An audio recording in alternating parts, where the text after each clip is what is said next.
E aí, boa noite, Thiago. Boa noite, Alan. Tudo bem? Vamos Tudo jóia. falar do que hoje? Hoje a gente sempre fala de gestão e assuntos aleatórios, mas especificamente sobre inovação, gestão de TI, de time de desenvolvimento.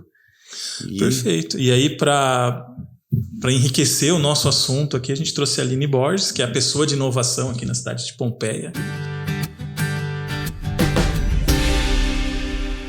E Aline, conta um pouquinho, se apresenta para o pessoal aí. Sim. Olá, boa noite, eu sou a Aline Borges, eu tenho 33 anos, já há 10 anos trabalhando na área de inovação, na Life Serviços, que é uma empresa de telecomunicações, que inicialmente começou aqui em Pompeia, agora a gente atende toda a região aqui de Marília.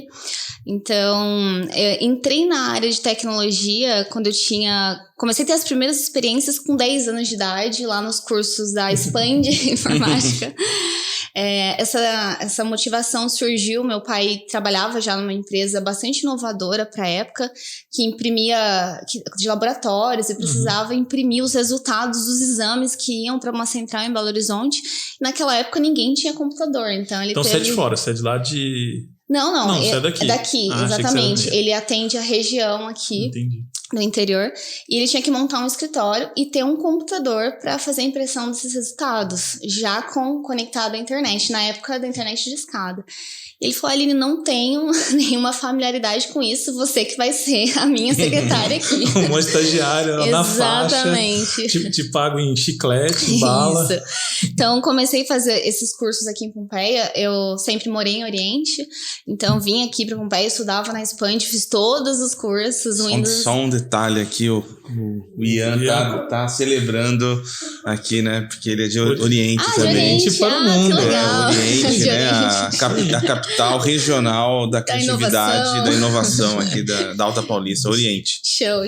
Hoje, Aline, você coordena toda a área de inovação lá da Life, né? Para entender, Sim. Pessoal, a Life é aquela empresa que você não lembra que existe, você só lembra dela quando cai a tua internet. E aí você xinga ela. Aí você acha ruim. Life, culpa da Life. Mas os outros 99 dias que funcionou sem dar problema... Não elogia, tem que elogiar. Não elogia. Mas Aline, legal. Conta um pouquinho. Entendi, né? Você começou a ajudar teu pai ali, foi se destacando na área de tecnologia. E daí você foi fazer uma faculdade de tecnologia. Conta que curso que você fez, como é que você iniciou nessa carreira. Isso. Então, pós esses cursos mais básicos, foi lançado o curso de técnico em informática no Senac, que era um curso super avançado para a época, só que eu estava no primeiro colegial ainda e só podia entrar nesse curso depois de se formar. E aí meu pai foi lá e conversou: olha, eu preciso que essa menina aprenda, vou colocá-la aqui, vocês não conseguem abrir uma exceção.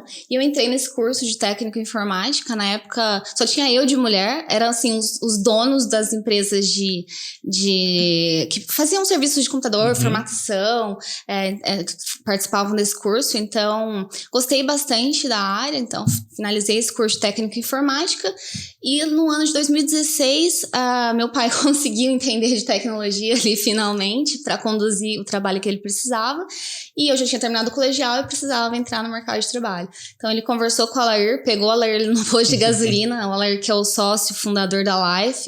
Ele sempre foi inovador, ele tinha um posto de gasolina e começou a criar a Life, um provedor de internet de escada ali na garagem dele. E aí o Alair falou assim: beleza, pode trazer ela aí na Life. Na época tinha 5 funcionários, então eu entrei para atender o cliente, dar o suporte. Eu fico imaginando a conversa, né? Chegou pra ela: olha aí, exato. Uma menina lá em casa que tem um pouco de computador, formata umas máquinas. Não sei o que ela vai fazer da vida, mas ajuda a dar um rumo aí. Exatamente. O interior é maravilhoso, né? É desse jeito. E ele tava indo viajar, ele falou com o gerente lá da época: ó, tem uma menina aí, eu nem conheço, coloca ela aí, vamos ver o que vai dar. Vamos ver se dá alguma coisa aí. Exatamente. Mano, as melhores decisões saem foram assim.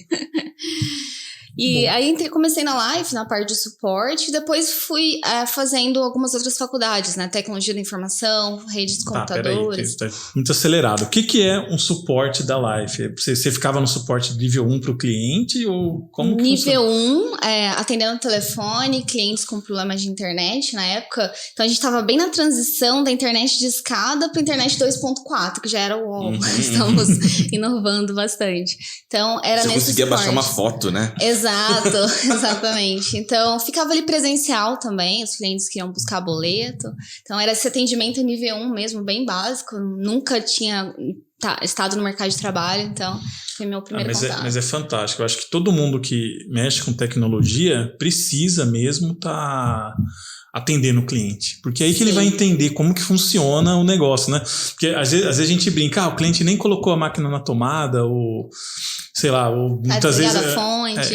Eu odeio quando eu ligo no suporte, a pessoa fala, você já reiniciou o roteador? Eu falo, já reiniciei o roteador. Você fazia esse tipo de trabalho. Exatamente, esse suporte básico. E essa pessoa que falava isso pra você. E como que é quando pega um cliente que já entende? Qual que é a saída ali? Olha, a gente na época tinha alguns scripts de atendimento, então a gente fazia, reinicia o decoder, tenta acessar algum site, não dava certo, ver se os cabos estão conectados corretamente. Então, em último caso, ali, a gente mandava o técnico na casa do cliente. Lá no início, o técnico ia na casa do cliente de bicicleta, para vocês terem uma ideia. Era Pompeia aqui, alguns bairros. Então, depois a gente foi evoluindo. Isso é legal. Eu fico imaginando a cena. Nossa, vocês precisam montar um museu. Tem um museu da Life? Não? Sim, tem alguns equipamentos lá no estoque Esse provedor de internet, né? Vocês tinham um outro link que vinha para cá, né? Para poder prover. Uhum. E esse link, qual que era a velocidade? Você lembra? Olha, não lembro exatamente, mas no começo era o link da UOL. Eu lembro que eu, como cliente lá em Oriente, para poder fazer tudo que meu pai precisava, tinha uma conexão de escada, então eu tinha que entrar depois da meia-noite para poder trabalhar. Claro. Tamanho era. Só pagava um pulso depois da meia-noite. Exatamente. Então era o momento que eu ali fazia o meu estágio. Virou o velho cast. Já me lembro. Exato. Nostalgia cast, na época dos BBS, né? Sim. Que legal. E Aline, aí no suporte, entendi o cliente, começo a entender as necessidades do cliente. Sim. E aí você vai fazer uma faculdade de TI. Sim. Então você começa a desenvolver toda uma carreira nessa área. Uhum. E aí você foi fazer faculdade de Marília. Isso. Na época era o curso de tecnólogo de rede de computadores na Univem.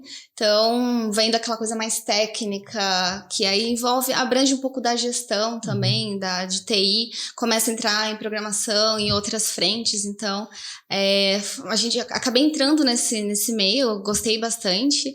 E na sequência, eu fiz um tecnólogo de tecnologia da informação também, para entender como, naquela época, a internet chegando, os computadores entrando nas residências, como que a gente levava serviços.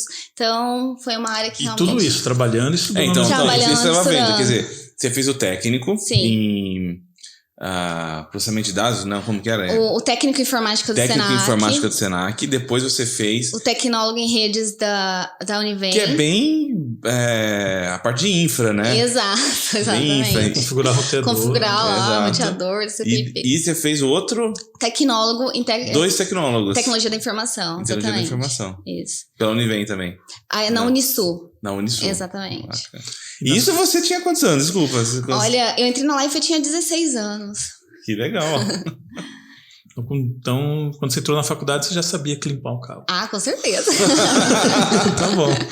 Pô, bacana. Acho legal. Deve ser interessante, né? Não, normalmente não tem mulher. Porque ela falou, tinha pouca mulher aí, as pessoas talvez com preconceito, e ela chegando, já trabalhando em empresa, já fazendo tudo. Deve ser. Sim. Rolou alguma situação engraçada, assim, o pessoal, tipo, não botava muita fé, você chegou já fazendo tudo, eles olhando. Então, era engraçado que, assim, só tinha homem na sala, eles falavam, Aline, o que você tá fazendo aqui? Você tem 15 anos? Por que você vai mexer com computador? Falei, eu preciso aprender pra ajudar meu pai, me deixa, hein?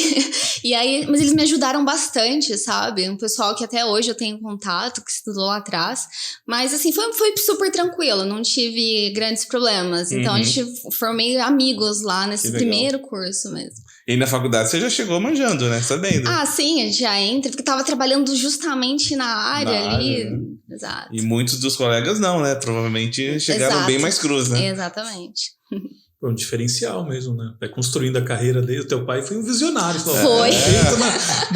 Não, é engraçado que até hoje ele está nessa mesma empresa. Ele tem o escritório dele lá em Oriente. Só que hoje ele já é um cara de tecnologia também, Ele usa a internet da Life. Usa a internet da Life, claro. Nós somos, assim, meu pai foi um dos primeiros clientes da Life. Pô, muito legal. Aí legal. está na faculdade, cursando tecnologia de redes e tal. Sim. Em que momento que começou a virar, né? Você começou a sair do suporte para outras áreas na Live? Sim. Porque você falou que foi a funcionária número 6 lá, né? Exatamente, isso. Então, assim, eu sempre gostei de lidar ali com os ERPs, com os sistemas que gerenciavam a base de assinantes, conectavam ali aos logins, onde tudo acontecia. E dessa fase em diante, a gente precisava começar a colocar novas funcionalidades nesse sistema. Então, a gente foi buscando novos sistemas no mercado, aí aquela transição maluca, né? Troca de ERP, migra a base, tudo, para que a gente tivesse um sistema minimamente ali assertivo para a gente ter condições de atender o cliente, prestar um bom suporte. Aquela história, atender, emitir um boleto, cobrar na data. Exatamente. Legal, né? Vocês não usam SAP ainda? Não, ainda que bom, não. Nunca usem. Olha só, SAP qual que é? O que significa mesmo? É sistema... Vou deixar você fazer a piada. Não vou falar. Então eu vou fazer a piada. Sistema alemão de problemas. Nossa, olha, eu gostaria que o pessoal da live que está me ouvindo nesse momento ouvisse o Alan. Não implantem. Sim. Tem coisa mais interessante no mercado. Isso. E assim, dentro dessa jornada dentro da Life, eu fui para outras áreas ali, de gestão, acompanhar a parte de gestão de ordem de serviço. Com isso, a tecnologia ia evoluindo. Aí veio o Rádio 5.8, e já mudou bastante coisa. Vieram as primeiras redes UTP, cabeando Pompeia, na época chegou container da China cheio de equipamentos e foi aquela movimentação toda. Então. E na internet via rádio, né? Eu fico imaginando, né? Nessa área você ainda estava atuando no suporte. Sim, exatamente. E como que era? Porque eu lembro que quando começou via rádio, expandiu assim de um jeito, vocês tinham pouco cliente, de repente vocês tinham um monte. Exato. Eu lembro, eu virei cliente nessa época, em 2006, 2007. Ah, legal. Lá em Marília, eu morava num apartamento, então a antena tá lá até hoje. Uhum. E era muito engraçado, porque dava um vento, caía, eu ligava pra pessoa, mas aí tinha aquelas coisas. Aí chegou num ponto que o cara falou, tô a senha do roteador, se vira. Sim, já que você consegue, vai em frente. Aí não tive mais problemas, mas foi muito legal. E como que foi essa expansão de clientes? Como que você absorveu? Porque de repente, eu imagino assim, você sendo funcionário mais antigo, eles vão te dando mais responsabilidade. Exatamente. Então eu comecei a transição de áreas, fui para uma área onde a gente, como tínhamos mais clientes, foi aumentando a quantidade de ordens de serviços para suporte. Então eu fui ser a gestora dessa área ali. Então essa base por exemplo, de rádio 2.4 começou a saturar, a gente precisou começar a instalar os rádios 5.8. Então eu fui mais para essa parte que envolvia mais a gestão ali das equipes, de ordem de serviço. Comecei a lidar bastante com as empresas de desenvolvimento do RP que a gente utilizava, e eu era o terror deles. Eu falava, gente, mas por que vocês fazem isso desse jeito? Pelo amor de Deus, muda isso, senta aqui com a gente, vem entender o processo como é, não tem condição, a gente precisa mudar. Então, já comecei a entrar nessa área. O cliente, naquela época, não tinha autonomia para fazer coisas simples, pegar um boleto, tinha que ir lá na porta da live. Então, aí comecei a entrar nessa área mais relacionada à parte dos softwares, relacionados ao desenvolvimento, a lidar com as empresas de desenvolvimento que atendiam. Automatizar o processo. Exatamente. Estava muito manual, de repente vocês tinham, não sei qual que é a base hoje, mas de repente vocês tinham, sei lá, 500 clientes. Sim. E aí gerar boleto mensal para os 500 clientes, ver quem pagou, quem não pagou, tudo aquilo. Isso, o cliente troca de plano, enfim.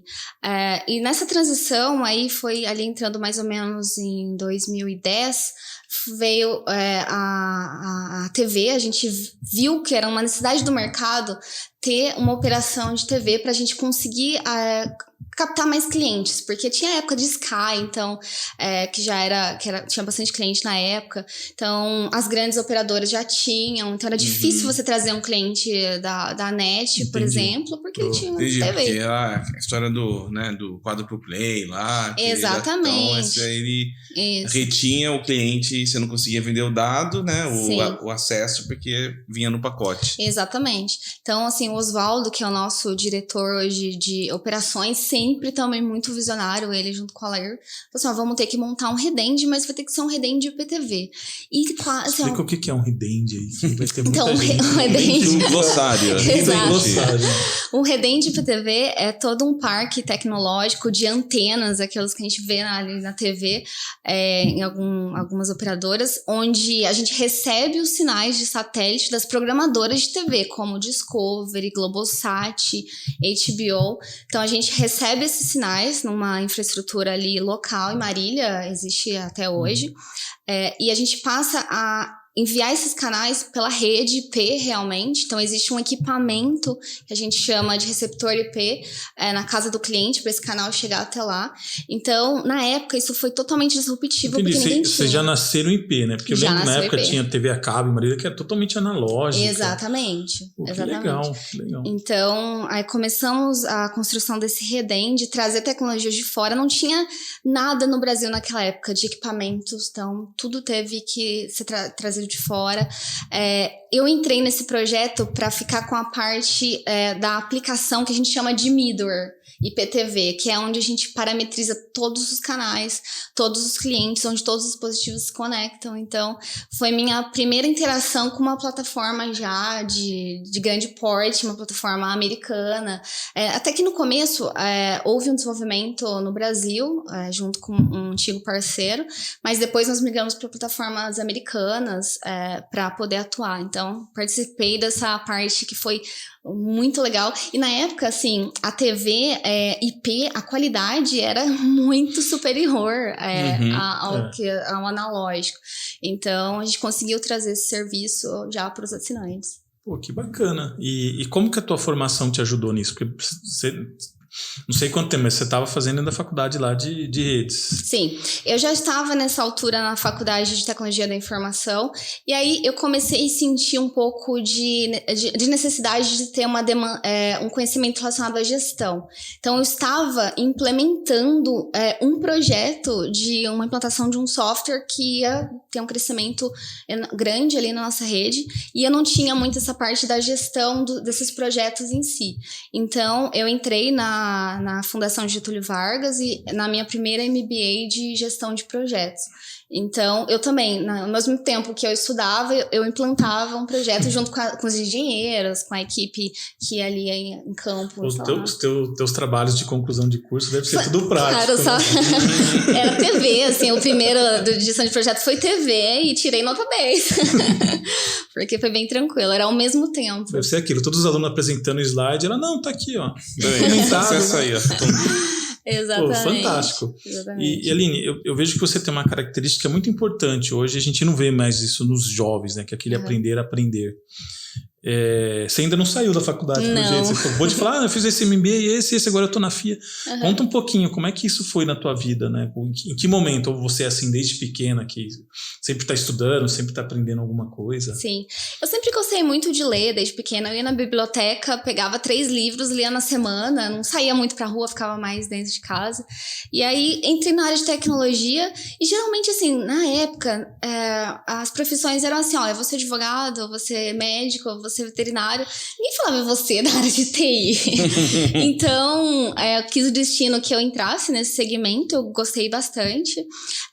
E só que tudo, sempre quando a gente fala em tecnologia, sempre tá mudando. Então, foi conforme eu citei na Life, teve essas mudanças 2.4, 5.8, redes de UTP, de repente veio a fibra ótica, não sei se você lembra, o boom da fibra ótica.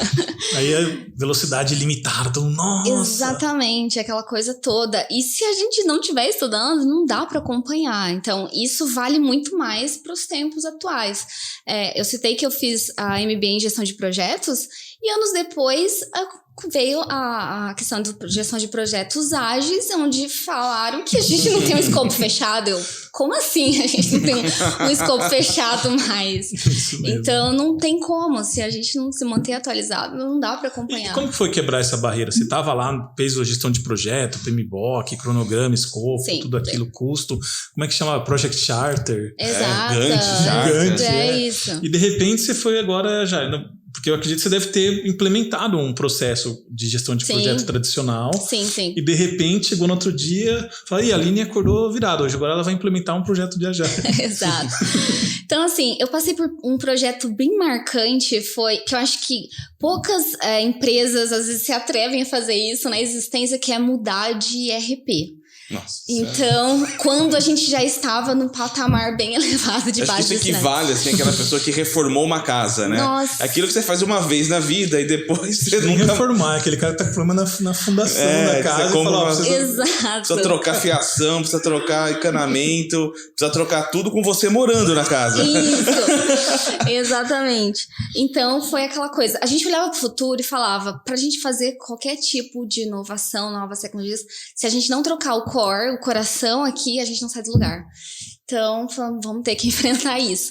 E esse projeto foi um projeto que era um projeto tradicional. Levou 2 anos e meio do início dele pra virada de chave. PMBOK total, esse foi. Total, assim. E muito mais complexo, porque tinha a equipe envolvida, era um pessoal do Sul, por exemplo.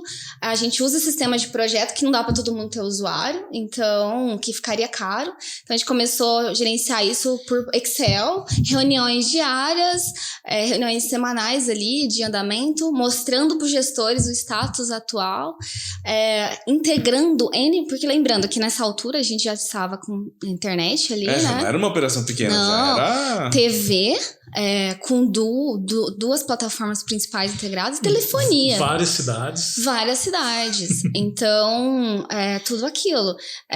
E no meio disso tudo, desse planejamento, entrou a pandemia também, no ano da virada, para ajudar, assim.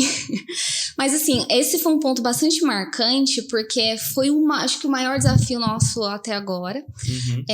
Só que nesse desafio, eu comecei a enxergar um pouco mais que eu precisaria de uma equipe para inovação multidisciplinar, e não só meus engenheiros de software, meus cientistas de dados. Então, em que momento que nasce? Porque eu estou entendendo assim, que lá tem 2 equipes, né? Tem aquela história da TB Modal. Você tem uma equipe que cuida do dia a dia e tem uma equipe que olha o futuro. Exato. Em que momento que vocês resolveram separar essas equipes, ou de repente... Ou criar, né? Chegou uma época que a gente estava muito engessado com relação aos softwares que a gente gerenciava os assinantes. A gente não tinha como avançar, fazer nada de novo.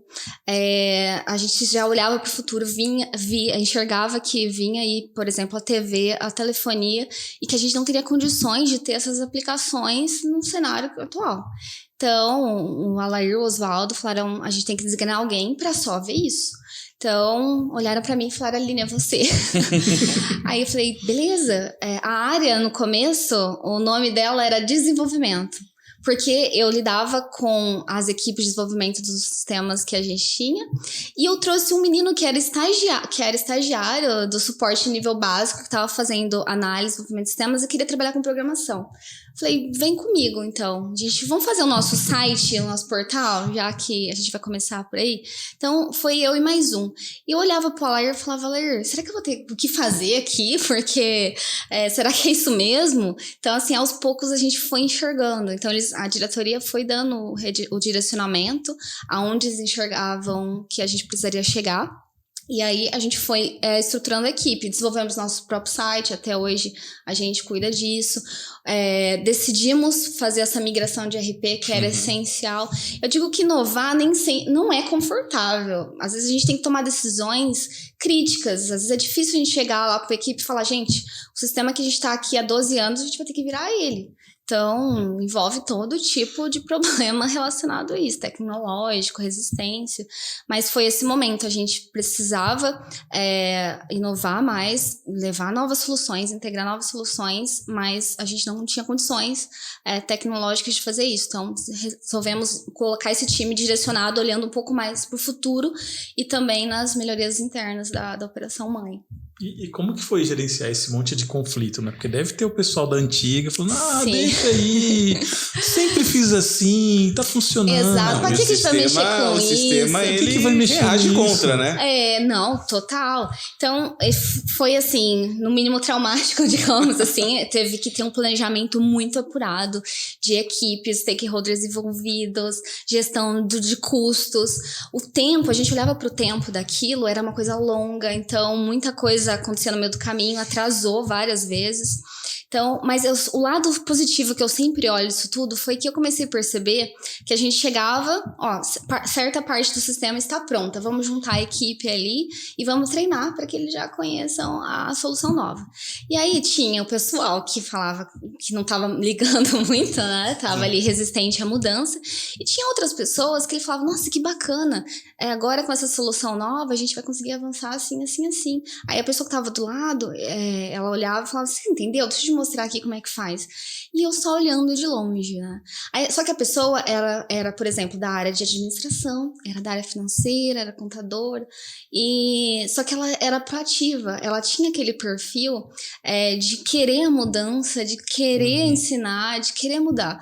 E eu cheguei pro meu diretor e falei uma vez pro Oswaldo, Oswaldo, eu quero trazer tal pessoa para trabalhar comigo, coordenadora da área de cobrança, era essa pessoa. E falei, Aline, para com isso, a área tá funcionando lá, que você vai mexer, tirar a menina, tá indo super bem. Falei, não, me ouve até o final, eu não terminei. Essa pessoa, se ela vier pro time de P&D, fora essa implantação que a gente vai fazer, o que a gente vai conseguir evoluir depois em processos, em automação de outras coisas, ela vai ser essencial, porque ela conhece a operação, ela tem um perfil inovador. Eu falei, tá bom, Aline, conversa com a menina. Conversei com a pessoa, e um ponto bastante importante, dependente do segmento, é que às vezes a própria pessoa ela não enxerga que ela tem esse potencial. Quando eu fiz esse convite para vir para a área de pesquisa e desenvolvimento, ela falou assim, mas eu não desenvolvo, eu não sou cientista de dados, o que eu vou fazer lá? Então eu expliquei, olha, você tem o perfil de uma pessoa inovadora, você tem um perfil que vai colaborar com a gente, você vai trabalhar com uma equipe de desenvolvedores que precisa do teu conhecimento pra gente fazer a implantação. E essa pessoa aceitou, tá comigo até hoje, mega feliz da vida. Então eu comecei aí, no meio dessa mudança, no meio do projeto, literalmente, trazer uma pessoa de uma área que não tinha em tese relação nenhuma. Teoricamente, uma área de suporte, que não tem nada a ver com área fina, com tecnologia. Fiz o mesmo para uma outra pessoa que era líder da área de atendimento.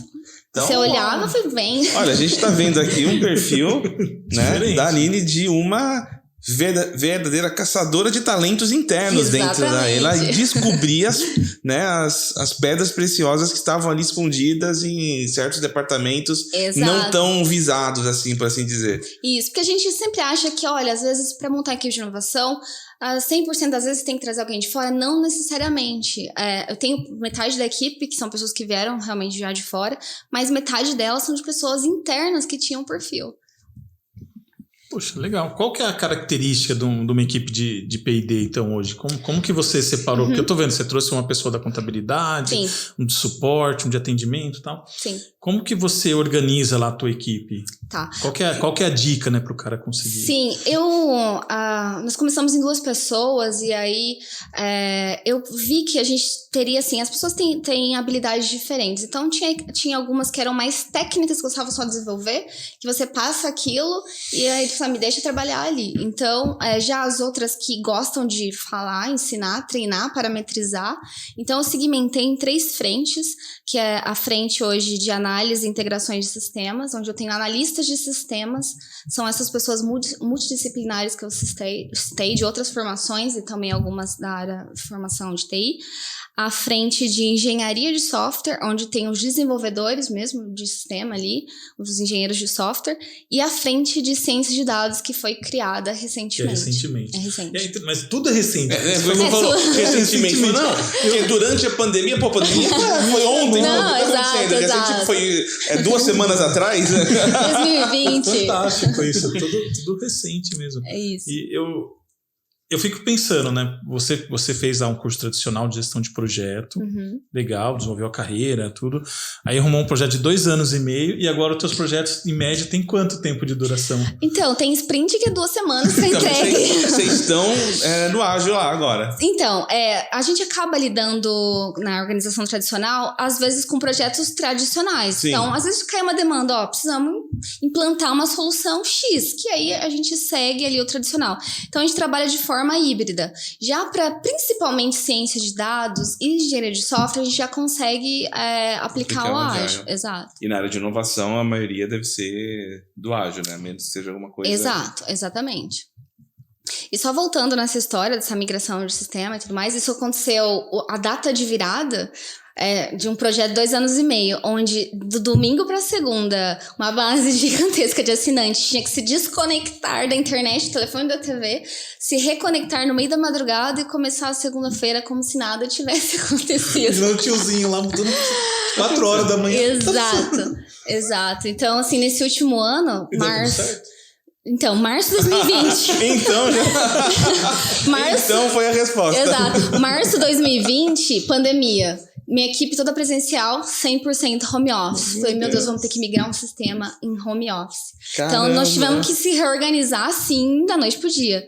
Chegou o dia da virada ali, a gente virado literalmente, levou 3 dias para conseguir fazer a transição da base de dados, do banco de dados de um sistema pro outro. No dia da virada, segunda-feira, 7 horas da manhã, falei, gente, bota as máscaras, vamos lá ver o que vai acontecer na nossa operação. Pode ter problema, pode parar, a gente sabe que é comum. Chegamos lá, tudo ok. Eu ligava pro gerente de saque, eu falei, gente, teve algum caos aí, alguma coisa? Não, tá tudo normal. É o termômetro, né? Exato. O pessoal tá calmo ali. Eu lá no barracão de operações, técnico saindo, entrando com ordem de serviço, que tudo no aplicativo já, nada físico. Então a gente tá rodando, tá tudo bem, nada parou. Então a gente conseguiu, graças ao planejamento antigo tradicional, fazer também essa virada sem nenhum problema crítico, graças a Deus. Foram pequenas coisas pontuais, assim, mas nada que nenhum assinante sentiu a transição. Nem perceberam, né? Nem percebeu. Exatamente. Então, dica, e como que foi qual que é a dica, assim, matadora para alguém que tem que fazer uma mudança extremamente brusca na vida, no trabalho, no projeto? Qual que é a estratégia? Olha, acho que o mais difícil é tomar a decisão de ir. Porque o que a gente vê por aí é que todo mundo evita. Fala, não, vamos arrastando assim mesmo, vai esperando. Assim, toma a decisão, forme uma equipe multidisciplinar, que vai poder ali abranger todas as frentes, que não tenha medo. Eu olhava pra minha equipe e falava, gente, e aí? Até que tá tudo certo. Qual que é a média de idade da tua equipe? Olha, eu tenho os mais velhos, acho que o mais velho tem uma pessoa que trabalha comigo que tem 34. Os demais, 20. O mais velho. Os demais 25, 20, então são bem jovens. E eles não tinham medo. E assim, a gente, nessa transição, o que acontecia? Os clientes conectados à internet. Fora isso, tinha o faturamento da empresa, que rodava uma vez por mês. Então, eu fiz a transição ali no dia 1 de outubro. No dia 31 de outubro, lá perto do Dia das Bruxas, mais ou menos, a gente teria que rodar o faturamento. E não poderia ter ficado absolutamente nada para trás. Como é que eu só saberia no dia se tava tudo lá? Só para de entrar dinheiro na empresa. Então, só isso. Problema. O resto tá tudo bem. Exato. Aline, então, ninguém pagou.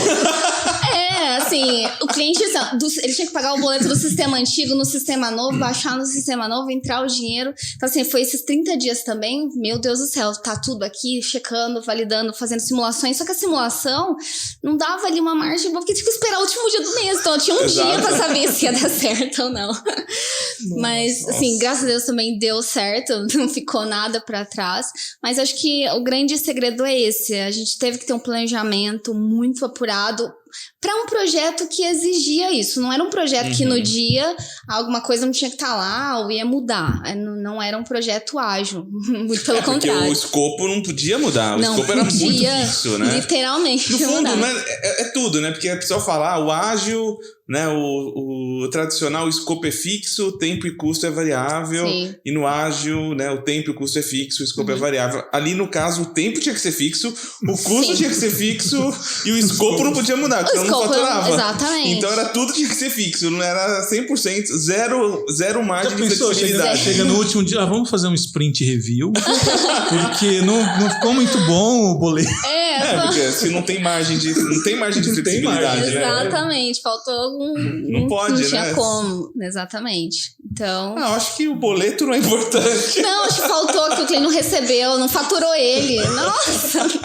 Não, impossível. Legal, a internet tá funcionando e não paguei ainda. Então, assim, foi uma experiência, assim, bem pesada, mas eu sempre olho esse lado bom. Eu formei a minha equipe ali nesse momento de pressão, realmente.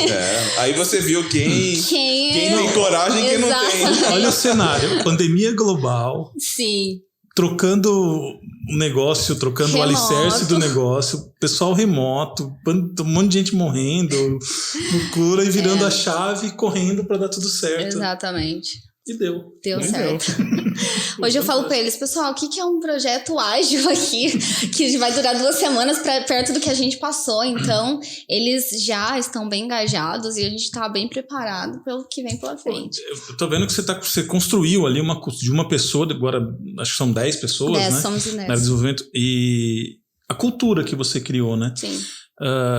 Como que você vê? Qual que é a cultura hoje da tua área na Life? Conta pra gente, como é que são os pilares? Sim, a nossa cultura ali é muito voltada na área da gente ser pessoas que ajudam umas às outras. A gente precisa entender que nós somos pessoas de tecnologia ali na área de P&D, por exemplo, só que o restante da empresa não necessariamente. Então, o nosso foco é ajudar a operação principal a atender melhor o cliente, a gente reter o cliente, conhecer o nosso cliente, levar novas soluções para que eles possam operar e, ao mesmo tempo, olhar para o nosso futuro. O que nós vamos ter de novas soluções para garantir, digamos, a nossa sobrevivência. Então, é um sentimento bastante de união, as áreas se apoiam, cada um ali na sua frente. A gente sabe que para desenvolver um sistema, os analistas vão ter que ajudar, o cientista de dados tem que estar junto na criação, porque é ele que vai apresentar ali o resultado final. Então, a gente criou esse ambiente de muito a colaboração, realmente.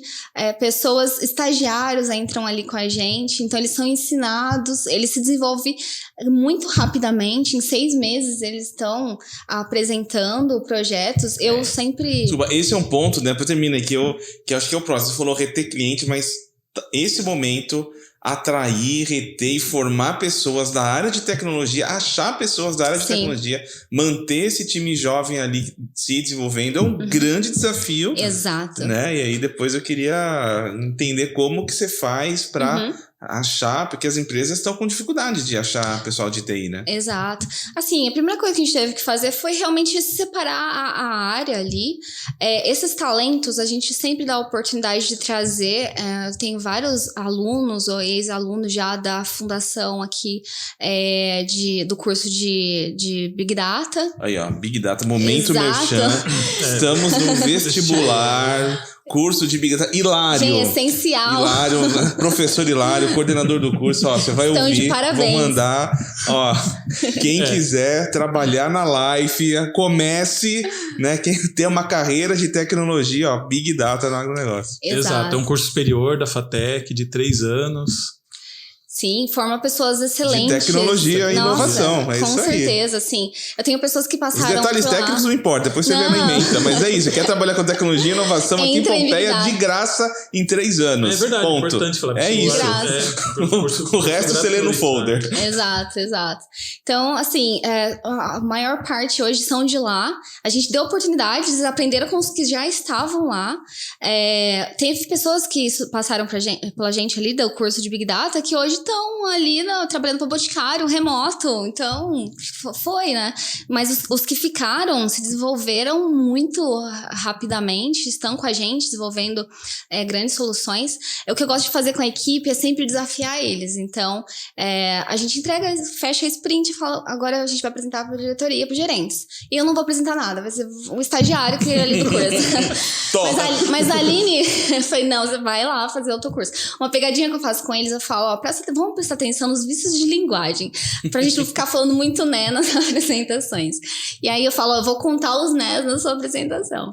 E aí ele fica focado nisso, e o que ele já sabe é nato dele ali, que é a parte de apresentar o que ele mesmo fez. Então tira um pouco desse nervosismo, apresenta pra diretoria. Então eu sempre incentivo eles a desenvolver essa parte também, de não só ficar ali desenvolvendo ou fazendo alguma coisa, de apresentar, de monta você a apresentação e me mostra, vamos fazer isso junto, vamos apresentar pra diretoria junto. Então criar esse ambiente que incentiva eles é essencial, para que eles se sintam desafiados. Semana passada eu mandei 2 meninos lá de ciência de dados na Fundação Bradesco apresentar junto com o diretor, dar uma introdução do que é ciência de dados, montar uma dashboard na hora, coletaram dados. Então acho que eles são pessoas que se sentem motivadas, que eles têm muita vontade. O pessoal do curso ali de Big Data, eles vêm com aquilo de fazer, mesmo que ele não sabe, ele vai atrás, amanhã ele já aparece sabendo. Então isso é o mais legal, acho que é o que mais importa, do que uma bagagem de conhecimento técnico gigante e às vezes não ter. Essa cultura que você criou lá de estudo, de inovação é muito importante para a empresa. Acho que isso que vai manter a Life viva aí nos próximos 100 anos. Exato. Acontece em alguns cenários com a mudança do mercado, trabalho remoto. Recentemente eu tive um funcionário que falou, Aline, eu tô indo pra IBM. Eu falei, oi, você vai pra onde? Então, faz parte. Às vezes o desafio que a pessoa quer não tá ali. Né? Legal. Hoje o Elon Musk, ele soltou aí uma frase. Mas trabalho remoto, quem quiser trabalhar remoto na Tesla pode procurar emprego em outro lugar. Mais ou menos isso que ele falou. Fingir que trabalha, né? Trabalho remoto é fingir que trabalha. E o que você pensa disso? Olha, assim, ó, polêmica do dia. A Aline não falando da Life, a Aline. Olha, depois que a gente fez uma migração de RP remoto, não tem quem me convença que não é possível se organizar, se planejar e executar um trabalho remotamente, muito pelo contrário. A gente sabe hoje a correria que a gente tem que trabalhar, estudar, cuidar da casa, fazer trabalho de pós-graduação ali, fazer TCC. Então, conciliar isso é muito complexo. Às vezes, 1 hora de deslocamento por dia, 1 hora e meia de deslocamento por dia, é um livro que você vai ler no mês. O seu TCC que vai ser entregue, o quanto você vai poder colaborar com a empresa. Então, eu tenho muito dessa visão, e principalmente isso aqui, o pessoal da área de tecnologia tem muito isso também.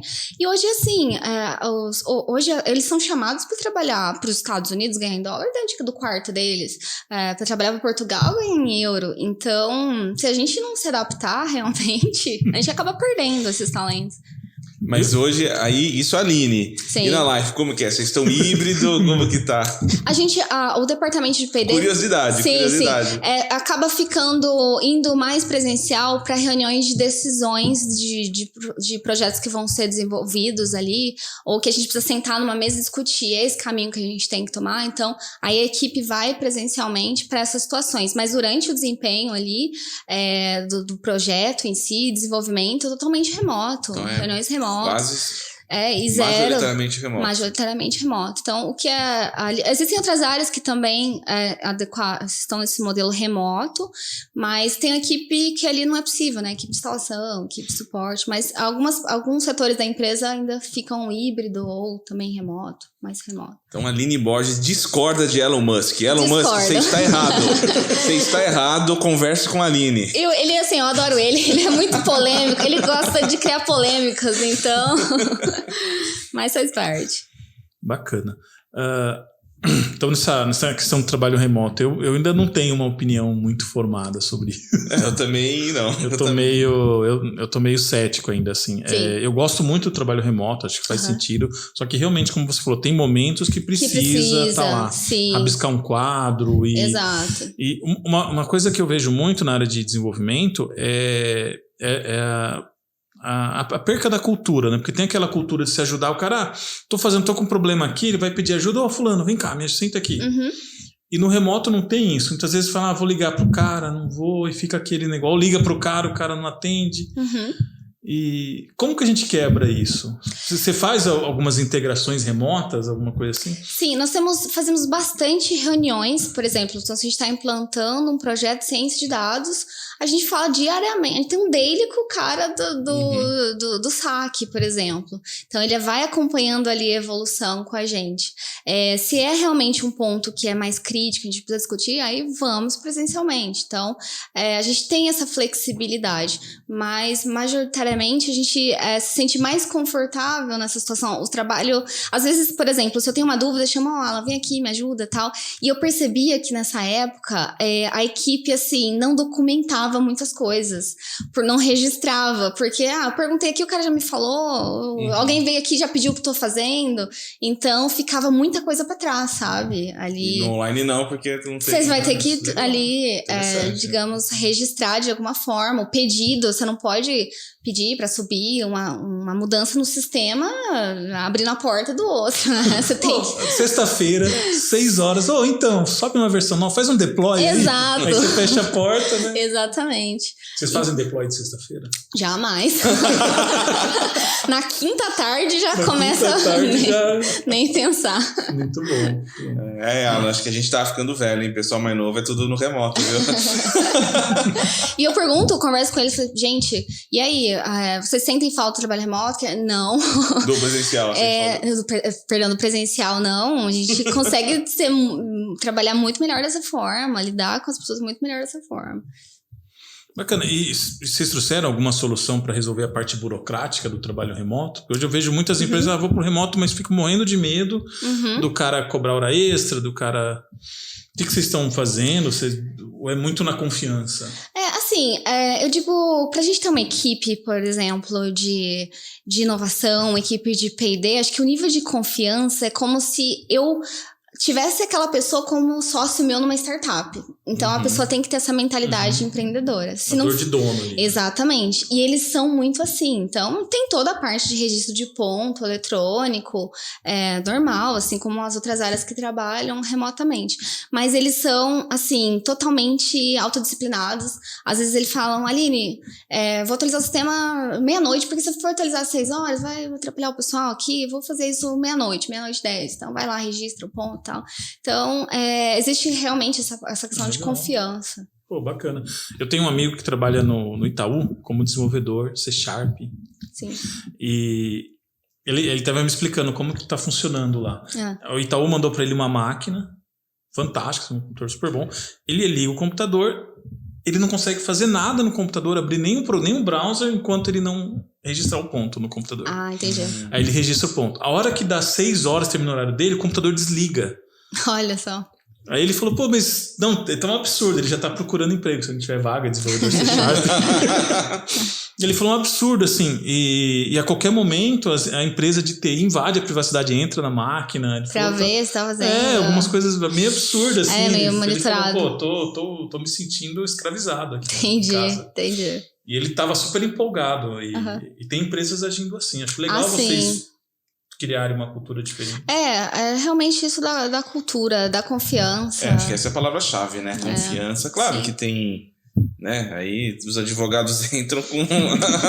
Mas assim, pra funcionar no dia a dia, é a confiança, né? Não tem jeito. E a gente essa equipe lida com dados sensíveis da empresa, dados de faturamento, dados de base assinante, mexe no banco de dados do core do negócio. Então, se eles não forem de confiança... Quem vai ser, né? Quem será? Exatamente. Legal. E o que você enxerga para o futuro? Mais ou menos por teu futuro. O que você está pensando aí de carreira?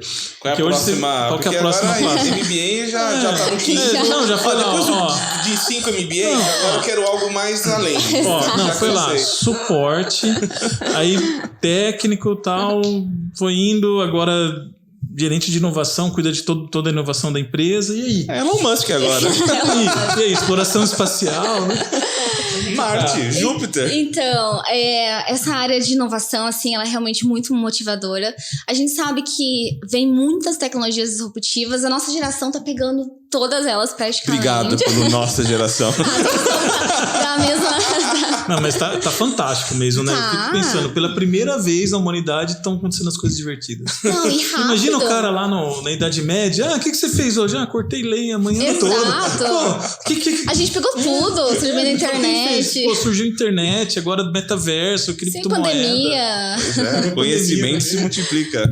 Vai se multiplicando.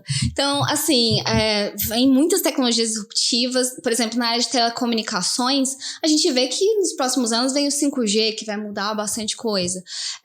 Só que, assim, acho que o grande sonho de qualquer pessoa que trabalha com tecnologia é estar dentro de um projeto de uma empresa, uma organização exponencial, onde a gente foca mais na solução, que pode resolver grandes problemas, não se limitar à nossa região, ao Brasil, a mudar o idioma e levar essa plataforma para fora, e fazer parte disso é meu grande sonho. Então, eu vou ter que estudar muito mais para isso, continuar. Então, ciência de dados está revolucionando muitas coisas, a forma que a gente enxergava a gestão, que a gente tomava as decisões mudou completamente. Testei pro Alan, que antigamente a gente levava, o mês fechava ali, fechava janeiro, a gente ia enxergar os dados ali no final de fevereiro, juntava uns Excel lá, um PDF e olhava. Então assim, já acabou. Agora, assim, a gente conseguiu chegar num nível onde a gente enxerga esses dados em tempo real. Então, como é que agora eu passo a ser preditivo com esses dados que eu tenho? Foi o que eu citava. Eu vejo os dados ali, só que eu vou ter que deixar uma pessoa olhando esses dados. Se essa pessoa não olhar, essa Dash passou um caso ali que o cliente teve 10 horas de serviço no mês e tudo mais. Então, a gente começa a trabalhar com a predição, né, no que diz respeito à empresa que a gente trabalha atualmente, mas fazer parte de um negócio disruptivo, mais de uma plataforma digital que envolva outros parceiros no meio, sair um pouco dessa parte mais física é um grande sonho, com toda certeza, para futuro de carreira. Então, é isso que eu busco. Essa parte lá falou metaverso, essa parte física. Legal. Você falou de exponencialidade, né? Uhum. Explica pra gente como é que é essa história de empresa exponencial, porque hoje, olhando a Life, ela teve um caminho aí. Sim. É muito da linha de pensamento de organização linear. Então, para eu poder ter um cliente, eu vou ter que lançar um cabo, eu vou ter que comprar equipamentos, eu vou ter que ir lá na casa, entrar dentro da casa dele, eu vou ter que ter um carro que vai lá instalar, e eu fico limitado aqui a determinada região, porque chega num ponto também que satura, não tem mais para onde lançar cabo, o poste não cabe mais cabo lá, e você vai fazer um buraco e passar o cabo, sai mais caro. Aí o investimento exponencial e não a população de Pompeia não vai dobrar. Exato. Então, em 5 anos, né? Isso. Então, a grande questão é como é que nas redes já existentes de internet, em qualquer lugar do mundo, eu posso atuar em cima dela com serviços, produtos digitais. Então, aí a linha de pensamento linear muda para a linha de pensamento exponencial. Então, um exemplo clássico por exemplo, a rede de hotéis, uma rede de hotéis grande aí que a gente possa ter, por exemplo, em São Paulo, em vários lugares do mundo. Eles precisam construir o prédio, eles precisam ter ali as camas, ter a equipe que vai fazer a parte dos cafés, que vai limpar. E veio do nada ali o Airbnb, não tem nada, nenhum hotel, nenhuma casa, e ele atua. Uns loucos desenvolvedor de software. Exatamente, com uma equipe enxuta, e tem um serviço que praticamente gerencia toda essa parte de hospedagem. Então, é nessa linha que eu acho que os olhos de qualquer pessoa de inovação e desenvolvimento brilha. Como que eu atinjo isso? Onde que eu acho esse meu mercado aí que vai consumir isso? Exatamente. Então, hoje, nesse núcleo separado da Life, nós desenvolvemos, por exemplo, uma plataforma de segurança digital de câmeras, que é o nosso produto LifeGuard.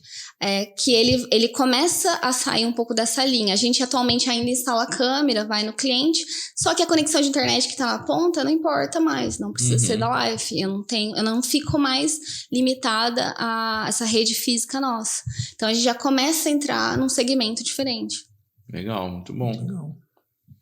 Que é assim, aquela história, né? Cliente atual, produto novo. Exato. Aí daqui a pouco, produto novo, cliente novo. Cliente novo. E vai expandindo. Legal. Exato. Parabéns.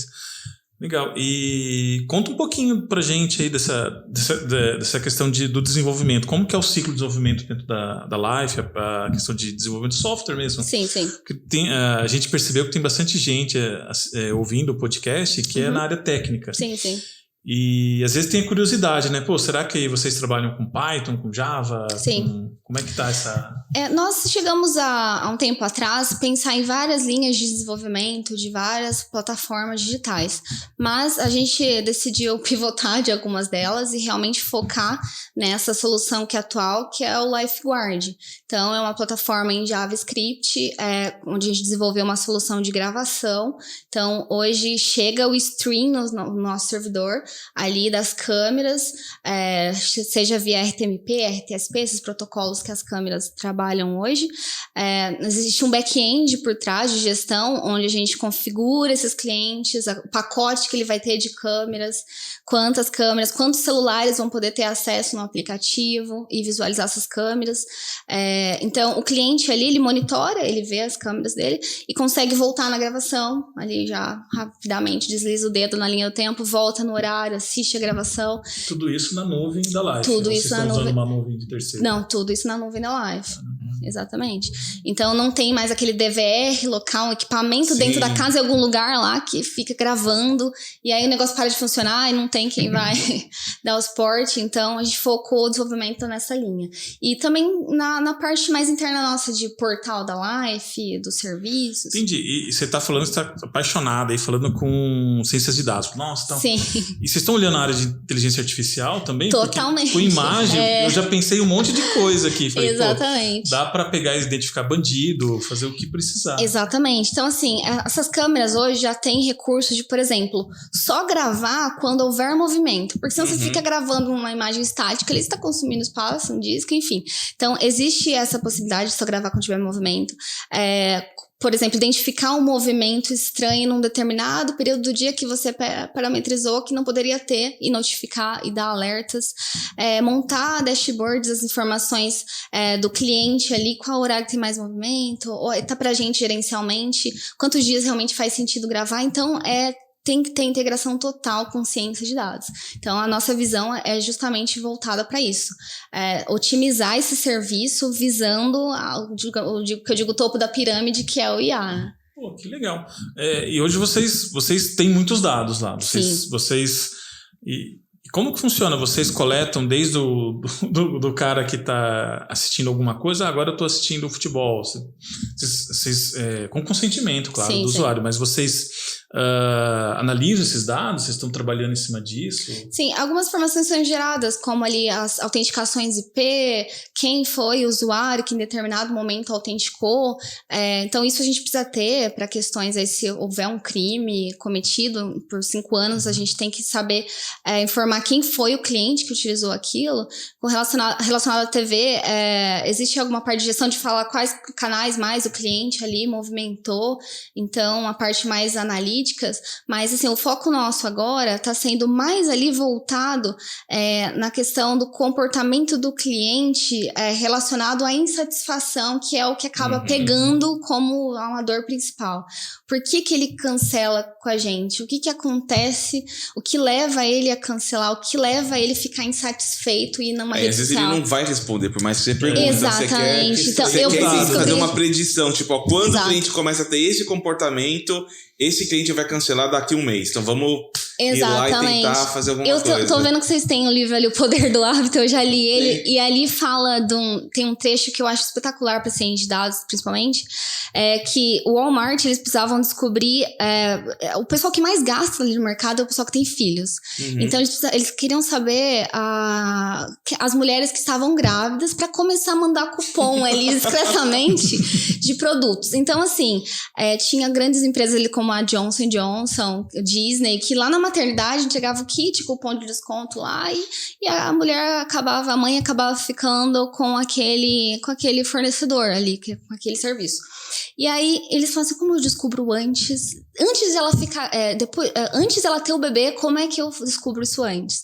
Então eles perceberam que o comportamento de uma mulher grávida no primeiro trimestre, ela começa a comprar um suplemento diferente, ela começa a comprar uns óleos diferentes no segundo trimestre, ela começa já a comprar algumas coisas ali. Então assim, você fala, opa, esse daqui é um potencial cliente. Daqui a pouco a inteligência artificial vai estar assim, vai começar a ver padrão, falou, parabéns, você tá grávida. Não, mas eu não fiz o teste. Não, pode fazer. Faz agora que deu...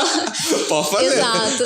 95,4% de chance de ser, segundo o meu algoritmo. Vai lá. Exatamente. Então, assim, é nessa linha de predição, sabe? A gente consegue saber quantas vezes desconectou o equipamento. O cliente não fala, opa, se esse aqui desconectou 2, 3 vezes por dia, alguma coisa está errada. Então, é nessa linha que é o nosso objetivo chegar. Mas de satisfação do cliente. Tive umas ideias de negócio. Já teve aí? Acho que você poderia... na verdade, é antiético o que eu vou falar, mas a Life não vai fazer isso, tá, gente? Certo. Você poderia analisar os históricos de navegação dos usuários e começar a contratar as pessoas. Falar, esse cara acessou muito sobre Deep Learning. Exato. Esse tá fazendo curso de ciência de dados. Esse cara fazendo curso tal. Você contrata antes, na fonte, antes do cara sair procurar emprego. Sim, exato. A outra coisa é você fazer o Tinder, né? Fazer um match das pessoas baseado no histórico de navegação. Falar, esse cara... É uma brincadeira, mas é interessante a quantidade de informação. Então assim, nós sempre tivemos muitos dados, então esses dados precisam ser estruturados também, então é um trabalho grande pela frente. Com toda certeza. Isso aí. Maravilhoso. Muitos dados, muito bom. Mas eu fico muito feliz que, por exemplo, em Pompeia, que eu não preciso trazer de fora, né? Eu poderia, por exemplo, contratar alguém de São Paulo para fazer esse trabalho. Mas assim, a gente tem pessoas aqui em Pompeia que estão estudando para isso, que conseguem entregar isso, que basta a gente dar a dor para eles e espera.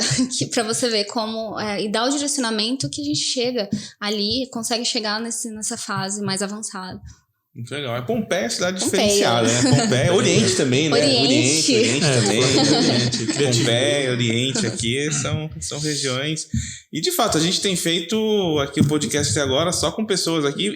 E a quantidade, né, Alan, de pessoas inovadoras que tem aqui na nossa região. Sim. Que lidam com inovação, que lidam com tecnologia, que estão fazendo coisas bem legais com grande potencial de ter impacto aí a nível nacional, tranquilamente, né? Exponencialidade. Grande exponencialidade. Vou fazer a camiseta. Grande exponencialidade. Muito bom. Exato. Bom, acho que é isso. O Thiago, um comentário aí pra gente... Não, só... Muito bom, muito obrigado, Aline, estar aqui com a gente, né? Compartilhando um pouco, né? Acho que o comentário, assim, que você colocou muita coisa da Life, né? E da sua história. Então, o primeiro eu já falei, né? A quantidade de pessoas aqui na nossa região, sim, com uma cabeça inovadora, né? Acho que uma das coisas desse mundo de tecnologia que você não precisa estar morando, não, precisa estar só o pessoal que mora em São Paulo, você teve acesso a educação super legal, né, e foi atrás, e isso tudo aqui em Pompeia, no interior, então não precisa ter esse deslocamento, né, e também um pouco da história da Life, como a história da tecnologia e da internet aqui na nossa região, né, então no fundo, por que tá todo mundo trabalhando remoto? Porque tem uma internet de confiança que garante que as coisas não caiam, né? Então, acho que isso é bem legal também, um pouco desse histórico, né? Igual a Ana falou, vai ter um museu, né? Mas a história da internet aqui na região se confunde com a história da Life, né? Então, a Life trazendo tecnologia, né? Então, essa evolução de tecnologia na Life com a evolução de tecnologia aqui na nossa cidade e região, né? Então, eu acho isso muito legal. Bacana, bacana. Eu digo que, assim, inovação é uma exploração de novas ideias. Às vezes a gente liga muito à tecnologia, mas não necessariamente. Qualquer segmento pode inovar, qualquer segmento pode buscar mudar alguma diretriz, algum planejamento estratégico, criar um produto novo. Às vezes a empresa nasce com um produto e pode tomar um rumo diferente para outro, então sempre é possível inovar. Agradeço a oportunidade de estar aqui com vocês, são os mestres da inovação também.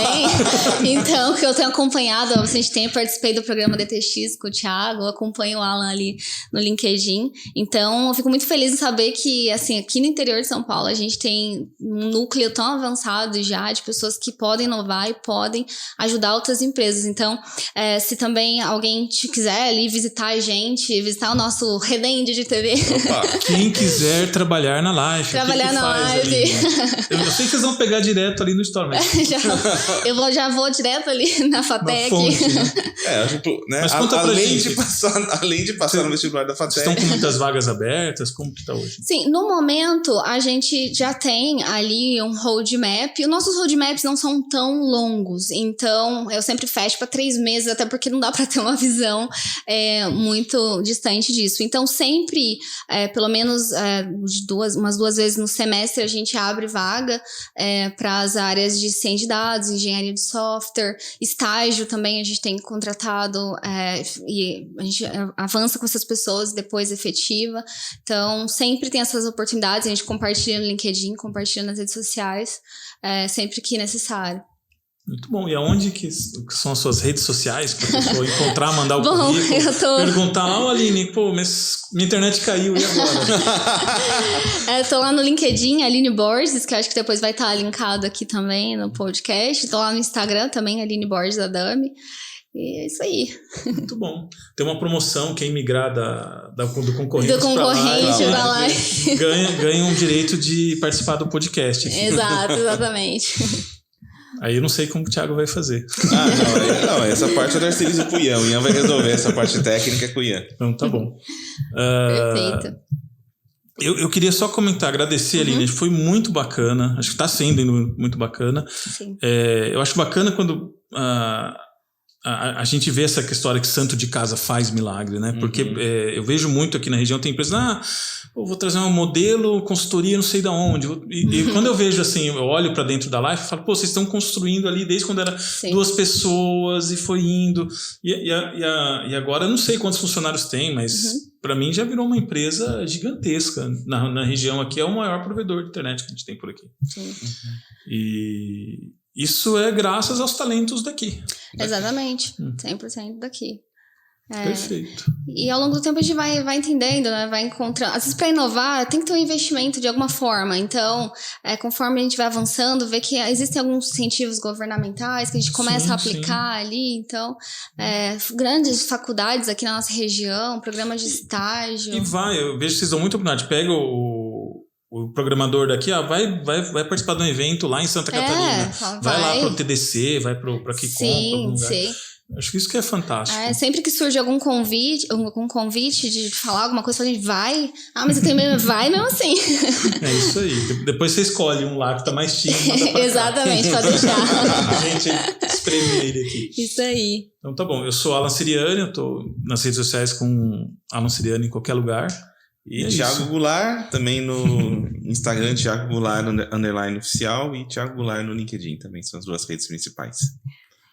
Show. Muito obrigado, Aline. Obrigada a vocês, gente. Foi um prazer enorme. Né? E de Pompeia para o mundo. Pro mundo, isso aí. Isso aí, vamos criar negócios exponenciais. Obrigada, pessoal. Até mais. Tchau.